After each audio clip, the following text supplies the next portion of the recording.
ಪ್ರೇರೆ, ದೇವರು ಒಳ್ಳೆಯವರು, ಒಳ್ಳೆಯದನ್ನೇ ಮಾಡುವವರಾಗಿದ್ದಾರೆ. ಜ್ಞಾನೋಕ್ತಿಗಳು 14ನೇ ಅಧ್ಯಾಯ 14ರಲ್ಲಿ ನಾವು ನೋಡುವುದಾದರೆ, ದೈವಿಕ ಮನುಷ್ಯನ ಜೀವಿತವು ಉಲ್ಲಾಸಭರಿತವಾಗಿರ್ತದೆ. ಪ್ರಿಯರೇ,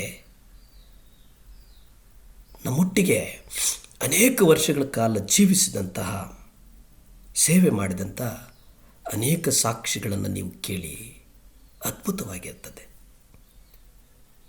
ನಮ್ಮ ನಡುವೆ ಇರತಕ್ಕಂಥ ಒಬ್ಬ ದೊಡ್ಡ ಸೇವಕರು ಭಗತ್ ಸಿಂಗ್ ಅನ್ನುವಂಥ ತಾತ್ವಿಕವಾದಂಥ ಒಬ್ಬ ಸೇವಕರು, ಜಾಕ್ ಫಿನಾನ್ ಅನ್ನುವಂಥ ಒಬ್ಬ ದೈವ ಸೇವಕರನ್ನು ಪ್ರತಿಷ್ಠೆ ಮಾಡ್ತಾರೆ. ಹೆಸರಿಡುವಾಗ ಅವರನ್ನು ಪ್ರತಿಷ್ಠೆ ಮಾಡ್ತಾರೆ. ಅವರಿಗೆ 85 ವರ್ಷ ವಯಸ್ಸಾಗಿದೆ. ಅವರು ದೇವರ ಮಗುವಾಗಿ ದೇವರನ್ನು ಪಾಲಿಸಿ, ಅಂದರೆ ಹೊಸದಾಗಿ ಹುಟ್ಟಿ, ಕ್ರಿಸ್ತನಲ್ಲಿ ನೂತನ ಸೃಷ್ಟಿ ಅಂತೇನು ನಾವು ಕರಿತೇವೆ, ಹೊಸದಾಗಿ ಹುಟ್ಟಿ 65 ವರ್ಷಗಳಾಗಿದೆ. ಅವರನ್ನು ಕೇಳಿದಾಗ ಅವರು ಹೇಳ್ತಾರೆ, ನನ್ನ ಕ್ರೈಸ್ತ ಜೀವಿತ ಉಲ್ಲಾಸಭರಿತವಾಗಿದೆ. ಅವ್ರು ಹೇಳ್ತಾರೆ, ಜಾಕ್ ಫಿನನ್ ಅನ್ನುವಂಥ ಒಬ್ಬ ದೈವ ಸೇವಕರು ಹೇಳ್ತಾರೆ, ನಾನು ಸಾಕ್ಷಿ ಕೊಡ್ತೇನೆ, ನನ್ನ ಜೀವಿತ ಉಲ್ಲಾಸಭರಿತವಾಗಿದೆ, ಯಥಾರ್ಥವಾಗಿ ನಾನು ಸಾಕ್ಷಿ ಕೊಡಬಲ್ಲೆ. ನಾನು ಅನೇಕ ಸಂಕಟಗಳನ್ನು ಅನುಭವಿಸಿದ್ದೇನೆ, ಆದರೆ ಅವೆಲ್ಲವುಗಳ ಮೂಲಕ ರೋಮಾಂಚಕರವಾದಂಥ ದೇವರ ಅನುಭವವನ್ನು ಪಡೆದಿದ್ದೇನೆ. ಇದಲ್ಲದೆ ಮುಂದೆ ನನ್ನ ಜೀವನದ ಅತಿಶ್ರೇಷ್ಠ ಭಾಗ ನನಗಾಗಿ ಕಾದಿದೆ ಎಂಬುದಾಗಿ ನಂಬಿದ್ದೇನೆ. ನಾನು ದೇವರಿಗಾಗಿ ಜೀವಿಸಿ ಅವರ ಸೇವೆ ಮಾಡಲಿದ್ದೇನೆ ಎಂಬುದಕ್ಕಾಗಿ ನಾನು ಉಲ್ಲಾಸಗೊಳ್ಳುತ್ತೇನೆ. ಈ ಲೋಕದಲ್ಲಿ ಅವರ ಸೇವೆ ಮಾಡುವುದು ಯಾರಾದರೂ ಮಾಡಬಹುದು, ಅದು ಶ್ರೇಷ್ಠ ಕಾರ್ಯ ಎಂಬುದಾಗಿ ನಮ್ಮ ನಡುವೆ ಇರತಕ್ಕಂಥ ಜಾಕ್ ಫಿನನ್ ಅನ್ನುವಂಥ ಒಬ್ಬ ದೈವ ಸೇವಕರು ಸಾಕ್ಷಿಯಲ್ಲಿ ಅವರ ಪುಸ್ತಕಗಳಲ್ಲಿ ಬರೆದುಕೊಳ್ಳುತ್ತಾರೆ.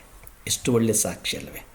ಅಂತಹ ಹಿರಿಯರಿಂದ ನಾವು ಅನೇಕ ದೇವರನ್ನು ನಡೆಸುವ, ಅವರ ನಡೆಸಿದಂಥ ಮಾರ್ಗವನ್ನು ನೋಡಿ ನಾವು ಕಲಿಯುವಂಥದ್ದಿದೆ.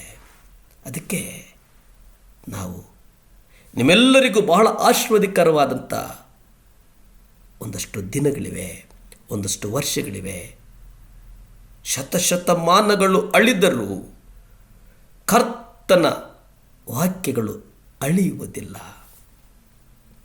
ಈ ಲೋಕದಲ್ಲಿ ಯಾವುದೇ ವಿಚಾರವನ್ನು ತೆಗೆದುಕೊಳ್ಳಿ, ಯಾವುದೇ ವಿಚಾರವನ್ನು, ಆ ವಿಚಾರದಲ್ಲಿ ಈ ಲೋಕ ಕೇಡನ್ನು ಬಯಸುತ್ತದೆ. ಆದರೆ ಕರ್ತನನ್ನು ನಂಬಿರುವಂಥ ನಾವು, ಕ್ರಿಸ್ತನ ಬಾಧೆಗಳಲ್ಲಿ ಪಾಲುಗಾರರಾಗಿರುವಂಥವರು ನಾವು ಒಳ್ಳೆಯದನ್ನು ಮಾಡಬೇಕು. ಸತ್ಕೀರ್ತಿಗಳ ಮೂಲಕ ನಾವು ನಡೆಯಬೇಕು. ರೋಮಪತ್ರಿಕೆ 8ನೇ ಅಧ್ಯಾಯ 28ರ ವಾಗ್ದಾನವನ್ನು ನೀವು ಗಮನಿಸಿ. ಅಲ್ಲಿ ನಾವು ನೋಡ್ತೇವೆ, ನನಗೆ ಒಳ್ಳೆಯದೇ ಆಗಿದೆ, ಆದ ಕಾರಣ ಅವುಗಳೆಲ್ಲವನ್ನು ನಾನು ದೇವರಿಗೆ ನಿಜವಾಗಿ ಕೃತಜ್ಞತೆ ಸಲ್ಲಿಸುತ್ತೇನೆ. ಯಾಕೆಂದರೆ ಇವರೆಲ್ಲರೂ ದುಷ್ಕೃತ್ಯಗಳನ್ನು ಉಪಯೋಗಿಸಿಕೊಂಡು ದೇವರು ನನ್ನನ್ನು ಮೊದಲಿಗಿಂತ ಉತ್ತಮ ಮನುಷ್ಯನಾಗಿ ಬದಲಾಯಿಸಿದ್ದಾರೆ. ನನಗೆ ಒಳ್ಳೆಯದೇ ಆಗಿದೆ.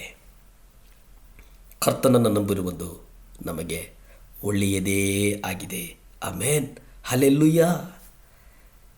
ದೇವರು ನನ್ನನ್ನು ಮೊದಲಿಗಿಂತ ಉತ್ತಮವಾಗಿ ನಡೆಸಿದ್ದಾನೆ, ಉತ್ತಮವಾಗಿ ನಡೆಸಿದ್ದಾನೆ, ಉತ್ತಮವಾಗಿ ನಡೆಸಿದ್ದಾನೆ. ಯಾಕಂದರೆ ಆತನು ಉತ್ತಮೋತ್ತಮನು, ಪುರುಷೋತ್ತಮನು, ಸರ್ವಜ್ಞಾನಿ, ಸಕಲ ಸಂಪತ್ಭರಿತವಾದಂಥ ಅದನ್ನು ನನಗೆ ಕೊಡುವಂಥವರು. ಅದಕ್ಕೆ ನಾನು ದೇವರಿಗೆ ನಿಜವಾಗಿ ಕೃತಜ್ಞತೆಯನ್ನು ಸಲ್ಲಿಸ್ತೇನೆ.